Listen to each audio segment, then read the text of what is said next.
मला एक आठवलं, ही मला काय म्हणायची कॉमेडीमध्ये की म्हणे बघ मी स्टेजवर तू येशील, तू पहिले जाशील म्हणे स्टेजवर आणि ॲक्टिंग करशील रडायची, की मी येते आणि तुला ते बघून एकदम तू इमोशनल झाला आणि तुला रडायची acting. Hi guys. Hello guys. नमस्कार. तर आजचा ब्लॉग खूप स्पेशल होणार आहे. हो, आणि खूप इंटरेस्टिंग ब्लॉग आहे जो आम्ही विचार केला. म्हणजे इंस्टाग्रामवर आम्ही एक रील टाकली होती जी खूप व्हायरल झाली. 5 मिलियन अबव व्ह्यूज झाले त्या रीलचे आता. तर त्याच्यावरून ही आयडिया आली की आम्हाला असं वाटलं की आम्ही आमची लव्ह स्टोरी शेअर करावी. आमची जी जर्नी होती अराउंड 10-12 इयर्स, सो ती जर्नी शेअर करायची असं आमच्या डोक्यात एक आयडिया आली. हा, तर या ब्लॉग मध्ये आम्ही पूर्ण स्टार्टिंग टू एंड पर्यंत कव्हर करणार आहे. आम्ही भेटलो, हा, तर हा कुठून ब्लॉग काय सगळं सुरू झालं, थोडा मोठा असेल हा ब्लॉग, शेवटपर्यंत बघा नक्कीच. आणि इंटरेस्टिंग तर असणार आहे खूप, आणि पूर्ण स्टोरी येतात. सो स्टार्ट फर्स्ट म्हणजे म्हटलं की पटपट बोल, खूप वेळ लागणार जर इतका वेळ बोलला तर स्टार्टिंग पासून मी तुम्हाला सांगते. आधी तू राहू दे.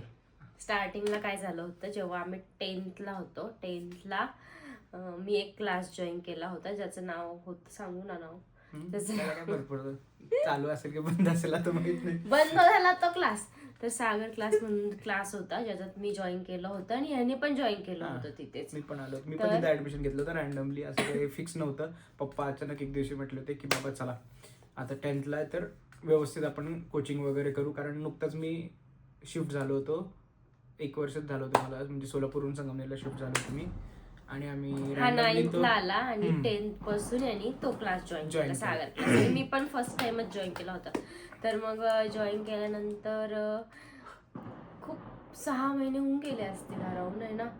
आणि मग नंतर ह्याच्या डोक्यात अचानक असं याला वाटलं की याला मी आवडली. त्याच दिवशी वाटलं.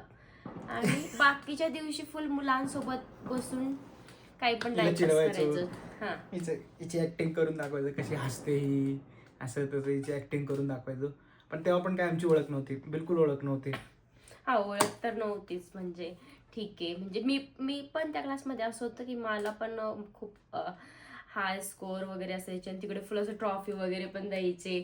तर त्याच्यात माझा पण असं फर्स्ट सेकंड असंच होतं. काय होतं तुझं? मग तिथं मला असं थोडं रिस्पेक्ट होता की बाबा मी थोडा हुशार स्टुडंट आहे, त्यामुळं असे थोडी माझी सगळ्या टीचर्स मध्ये पहचान होती.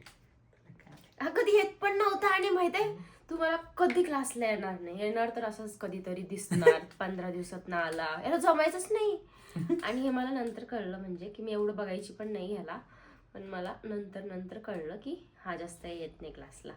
आणि मग नंतर असं झालं की ह्याला त्याच दिवशी आवडली. मग त्यांनी माझ्या भावाला सांगितलं, जो पण माझ्यासोबतच होता त्या क्लासमध्ये. आम्ही तिघे असे क्लासला होतो.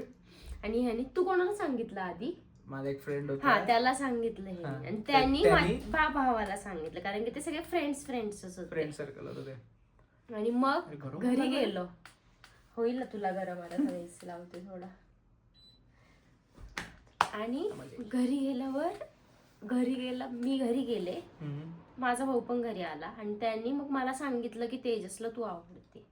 आणि मग मी त्याला म्हटलं काही पण, तो किती म्हणजे हुशार मुलगा आहे, असं तसं, असं होऊच शकत नाही, काही पण सांगतो वगैरे. आमचं असं बोलणं झालं. मग तो बोलला की नाही खरं आहे, असं तसं. मग त्याने मला फोन पण लावून दिला याला. फोन आला होता, बरोबर. आणि मग हा माझी बोल फाटली होती अचानक.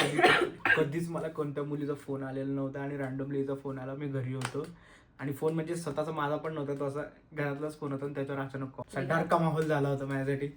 हा, तर मग मी तर मला तर काही म्हणजे माहीतच नाही. मग मी याला म्हटलं का म्हणजे ह्याला माहीतच नव्हतं. तर माझ्या भावाने याला विचारलं की काय बोलला होता तू, सांग. तर हा बोलतो की ऐश्वर्या मला आवडते, असं मी तिला सांगेल वगैरे, आय लव्ह असं काही नाही, काही असं बोलत होता. माझ्या मनात काही नव्हतं. असं रॅन्डमली मी त्या दिवशी अप्रोच केला, जे की मी कधी विचार पण करत नव्हतो. आणि मग ते दोघं बोलत होते आणि मी स्पीकर ऐकलं. मग मी त्या दिवशी बोलली होती का तुझ्यासोबत? बोलली होती. म्हटली होती बाबा असं नको करूस, तू हुशार आहेस, तू करिअर कडे फोकस कर, असं तसं या गोष्टींमध्ये काही नाहीये, बाबा ज्ञानचो. असं मी त्याला बोलली की म्हणजे नाही काही असं वर्क नाही वाटत मला, नाही करायचं इतक्या लवकर वगैरे. खूप छोटंच होतं ना तेव्हा, 10th होतो. मग नंतर असं व्हायचं की कधी पण असं क्लासमध्ये वगैरे दिसणार, मग असं. तर असं मग आमची झाली हळूहळू मैत्री व्हायला लागली. म्हणजे आम्ही सगळे हळूहळू बोलायला लागलो. मग असेच मोस्ट ऑफ द टाइम आम्ही कुठं फिरायचं छोट्या मोठ्या जागेला, कुठं टाइमपास खायला जायचं, तर असं आम्ही जायचो. मला नंतर असं पण कळलं की हा 11th पासून नाहीच राहणार आहे संगमनेरला. 11th नाही, असं असं सांगितलं होतं तुम्हाला की मे बी तुला जावं लागू शकतं. 11th नाही, ग्रॅज्युएशन. नाही असं झालं होतं 11th की तू तिकडे जाणार. मग मला असं झालं यार हा तर चालला जाईल वगैरे वगैरे, पण मला असं काही आवडत वगैरे तर म्हणजे असं काही असं नव्हतंच विचार केला तेव्हा तरी. म्हणजे असं सुरू काही नव्हतं झालं आमचं, जस्ट फ्रेंड्स टाईपच होतं. हा म्हणजे इतके फ्रेंड्स पण नाही, पण असंच म्हणजे नॉर्मल बोलणं वगैरे कधी असंच खूप कॅज्युअली, खूपच कॅज्युअली कधीतरी असं बोलणं व्हायचं. नंतर 11th मी घेतलं होतं ऍडमिशन संगमनेर कॉलेजला, आणि यांनी पण तिथेच घेतलं होतं, पण आमचे क्लास वेगळे होते, डिव्हिजन वेगळे वेगळे होते. तर मग असंच कधी कधी असं म्हणजे बाकी क्लासेस पण आम्ही पूर्ण सेम लावले होते तेव्हा है ना. मॅथ्स क्लास, अजून केमिस्ट्री वगैरे सगळे सोबत लावले एकाच ठिकाणी. तर मग व्हायचे कधी कधी दिसायचा वगैरे, भेट व्हायची अशी. तर मग 11th आम्हाला थोडं थोडं असं वाटायला लागलं होतं की बाबा हा असं म्हणजे कोणी आता क्लासला मिस केलं कोणी, तर असं म्हणतात ना इनकम्प्लीट टाईप वाटायला लागलं होतं. तर मग दिसलं नाही एखाद दिवशी वगैरे, तर असं हळूहळू आमचे एकमेकाला साईन देणं सुरू झालं होतं. मग एक थोडंसं म्हणजे बॉन्डिंग वाढत गेली. मग नंतर 12th तर असंच होतं की आवडायलाच लागलं. मग सगळ्यात इम्पॉर्टंट गोष्ट, मी जेव्हा तुला सांगितलं त्याच्यानंतर तू किती वेळ घेतलास? हा ते मी म्हणजे काय झालं तेव्हा त्यांनी मला सांगितलं तर 10th होतं, पण तेव्हा मला काही असं होत नव्हतं ना. मग मी त्याला बोलली की नाही वगैरे. मग 6 महिने झाले, नाही 10th पूर्ण संपली. मग लिव्हज असतात ना खूप सारे, 6 महिन्यांच्या सुट्ट्या. किती 6 महिने होते जवळपास ते 10th नंतर. काही पण मग कधी वेळ 11th लगेच चालू होऊन जातं क्लास. अरे 6 महिन्याचा टाइम होता ना की नव्हता? नव्हता. पण टोटल 6 महिने होते. टोटल 6 महिने म्हणजे मध्ये टाइम गेला. मग नंतर मी याला बोलली हो. मग नंतर तरी पण असं चाललं होतं थोडस ऑन ऑफ असं चाललं होतं. लटकून ठेवला होता. ह्याचे पेशन्स बघा बरं. मग काय, मग खरं ऍक्च्युली 2015 मध्ये 12th मध्ये ऑलमोस्ट एंड ऑफ 12th मध्ये मग की बाबा पोरीने ऍक्सेप्ट केलं की नाही हाच तो. पण त्यात पण तुम्हाला सांगते त्याच्यानंतर ह्याचं असं होतं की याला तिथे थांबायचंच नाही संगमनेरला, याला जायचं होतं पुण्याला. आणि मला असं होतं की मला थांबायचं होतं तिकडेच, म्हणजे बाय डिफॉल्ट मला ऑप्शन नव्हता आणि तिकडेच राहायचं होतं. तर मी माझं ग्रॅज्युएशन स्टार्ट झालं तिकडे आणि ह्याचं ग्रॅज्युएशन स्टार्ट झालं पुण्यात. तर आमचं डायरेक्ट लॉंग डिस्टन्स सुरू झालं. 5 वर्ष तरी 5-6 वर्ष तरी कॉलेजचे असेच गेलं आमचं. म्हणजे असे मोठे भांडणं वगैरे तर नाही, पण कॅज्युअली नोकझोक होत राहतात. आणि तुम्हाला सांगू डायरेक्ट हा इकडे आला ना, हा तर पूर्ण म्हणजे फुल त्याचे फ्रेंड्स, त्याचा झोन, त्याचं खूप चालायचं. डायरेक्ट फोनच उचलायचं. फोन तर मी नंतर करणं सोडून दिलं, कारण की तो उचलायचा पण नाही. आमचं बोल म्हणजे डायरेक्ट तुम्हाला सांगते 1 ते 1.5 वर्ष आम्ही बिना कॉलचे होतो. कॉलच करत नव्हतो आणि तो बोलायचाच नाही. मी हिचा कॉल यायचा, मी कुठेतरी मित्रांसोबत असायचो बाहेर, पण मोस्ट ऑफ द टाइम असंच होऊन जायचं. आणि नंतर मी कॉल बॅक करायचं विसरून जायचं. त्यामुळे असं खूप म्हणजे लॉंग डिस्टन्स होतं ना, त्यामुळे असं खूप इश्यू झाले, चॅलेंजेस आले की बाबा पण आपण भेटायचो कधीतरी यायची एक्झाम्सला वगैरे पुण्यात. नाही ते मी 3rd इयरला आली ते. आणि मग बाकी 3 वर्ष त्याच्या आधीची म्हणजे 2 वर्ष तरी त्याच्या आधीच यायचा कधी कधी. पण मग खूपच दिवसांनी एक 3-4 महिन्यात एखाद्या वेळेस आला वगैरे, कॉलेजच्या जवळ तिथे भेटलो कुठे, परत निघून यायचो लगेच जायचं. आणि असं केलं खूप त्यांनी 3 वर्ष तसंच केलं. मग नंतर ह्याचा एक ड्रॉप पण होता, ह्याचा एक ड्रॉप होता, त्याच्यामुळे हा 1 वर्ष तिकडेच होता. पण नेमकं तेव्हा कोविड होता ना. नाही तेव्हा नव्हता कोविड. मग तू बाहेर का नाही यायचा घराच्या? कुठे यायचं ना, आपण भेटायचो. अरे मी 1 वर्ष म्हणजे 1 वर्ष घरी नव्हतो. मी ऑलमोस्ट 6 months पुण्यातच होतो आणि 3-4 महिने मी संगमनेरला आलो होतो. असं झालं होतं. म्हटलं इतकं कमी टाइम का वाटते, तर ते जमा झालं होतं. आणि करोनात पण तू कोरोना असाच नंतर थोडासा कोरोनाच्या कधी वेळेस राहायचा. तर मी आई पप्पा सगळे आम्ही ताईकडे मुंबईला अटकलो होतो. आम्हाला इकडे यायला काही चान्सच नव्हता. तर तो तर सगळ्यात मोठा गॅप होता. त्याच्यात आम्ही बिलकुल 1.5 वर्ष भेटलेलो नाही. 1.5 वर्ष ऑलमोस्ट 1.5 वर्ष भेटलेलो नाहीये. तू एवढं, हा यार तू मुंबईलाच होतो मी, इथे नव्हतोच, कारण इकडे यायला हा. काही चान्सच नव्हता. मग सगळी सिच्युएशन स्टेबल झाली, मग आम्ही संगमनेरला आलो. मग 1.5 वर्षांनी भेट झाली आमची परत. बट म्हणजे मधले तो पण वर्ष एक जे struggle होते च ना होता. आमचे 10 वर्षांपैकी मधले जवळपास 5 ते 6 वर्ष आमचे पूर्ण आम्ही सोबत नव्हतोच, सोबत नव्हतो. खूप लॉंग डिस्टन्स लॉंग रिलेशन डिस्टन्सच झालं कंटिन्यू, होतं. त्याच्यात पण 3-4 महिन्यातून एक आणि भेट. पण आमचं असं होतं, म्हणजे एक टाइम होता, 10:30चा टाइम होता, की बाबा रात्री 10:30 वाजता तू ऑनलाईन ये, आपण चॅट करणार आहे, दॅट्स इट. रोज न चुकता 10:30 वाजता आम्ही एनी हाऊ Online बोलायचो. यायचं. माझे मित्र म्हणायचे झाला याचा टाइम, झाला हा सुरू, एक दिवस तरी सोड. पण आज आमचा असा एक दिवसही गेला नसेल की आम्ही Chatting 10:30 fix पासून होती. सुरू झालं. इतकी म्हणजे आम्ही कधी कधी इतका वेळ चॅटिंग केली, म्हणजे लाईक दुसऱ्या दिवशी जी सकाळी 6 वाजले 7 वाजले पण ते खूप कळायचंच नाही. बिगिनिंगला केली, हा, ते म्हणजे तर आहे. 11-12ला ओळखून घ्यायचं होतं ना एकमेकांना, की बाबा काय. तर त्याच्यातच ते खूप खूप म्हणजे डायरेक्ट 6-7 तास आम्ही चॅटिंग केलेली. म्हणजे तेव्हा असंच होतं की थोडंसं चॅटिंगवरच होतं फोकस, काही कॉल वगैरे होत नव्हतं. आणि तेव्हा आमच्या डोक्यात असा थॉट नव्हता की बाबा लग्न होईल नाही होईल. हा, लग्नाचं तर लिटरली आम्ही कधीच नाही, म्हणजे तेव्हा नव्हता. विचारच नाही करायचं कारण बाबा. तेवढं त्या टाइमला आम्ही ऑलरेडी सोबत पण नव्हतो जास्त. बट आमचं होतं की बाबा आम्ही आहे सोबत एकमेकांच्या ऍज अ फ्रेंड म्हणजे रिलेशनशिप. आम्ही भेटायचो, असं नाही की बाबा टोटली सोबत नाही, आम्ही खूप भेटायचो. म्हणजे 3-4 महिन्यात तर का होईना, पण असं भेटत राहायचं. माझं 1 वर्ष आधीच ग्रॅज्युएशन झालं, पण मला जॉईनिंग लेट आली. मला 2021 मध्ये आली होती जॉईनिंग. माझं ग्रॅज्युएशन संपलं 21 मध्ये आणि मला लगेच जॉईनिंग आली होती. हा, त्याच्यामुळे जॉबचा आमचा एवढा जास्त गॅप नाही झाला. मला वाटतं 7-8 महिन्यांचाच, 5-6 महिन्यांचा गॅप होता. तेवढा गॅप झाला. मग मी पण घरूनच करायची स्टार्टिंगला, मग नंतर मला ऑफिसला बोलवलं होतं, मग मी पण पुण्याला आली आणि हा पण पुण्यातच होतो ऑलरेडी, पुण्यालाच होता आफ्टर ग्रॅज्युएशन. मग तेव्हा आमची रेग्युलर भेट व्हायला लागली सुरू. मग ही गोष्ट ऑलमोस्ट 2022ची आहे. 22 आम्ही कम्प्लीट म्हणजे खूप म्हणजे आमच्या व्यवस्थितरित्या भेटणं सुरू झालं होतं, म्हणजे रेग्युलर बेसिसवर.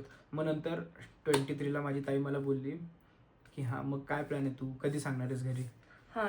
मग असं झालं, मला अचानक एका झोनमध्ये टाकून दिलं त्यांनी, माझ्या बहिणीने, आणि म्हटली की बाबा नाही असं नाही, तू सांगून द्यायला पाहिजे. तुम्ही जर व्यवस्थित नंतर आता विचार करायला लागलो होतो आम्ही की बाबा फ्युचर बघू शकतो सोबत, तर तू सांगून द्यायला पाहिजे घरी, असं मला ती म्हटली होती. आणि मग मी आई बाप्पांना सांगून दिलं 23मध्ये. त्यांची रिॲक्शन म्हणजे असं मी प्रे करत होतो की बाबा काही डेंजर रिॲक्शन नसावी. त्यांनी एकदम व्यवस्थित हँडल केलं. ते म्हणे ठीक आहे, नो प्रॉब्लेम, आपण करून घेऊ, असं म्हटले. माझा इतका जीवात जीव आला, कारण माझे पप्पा खूप डेंजर आहेत, खतरनाक आहेत.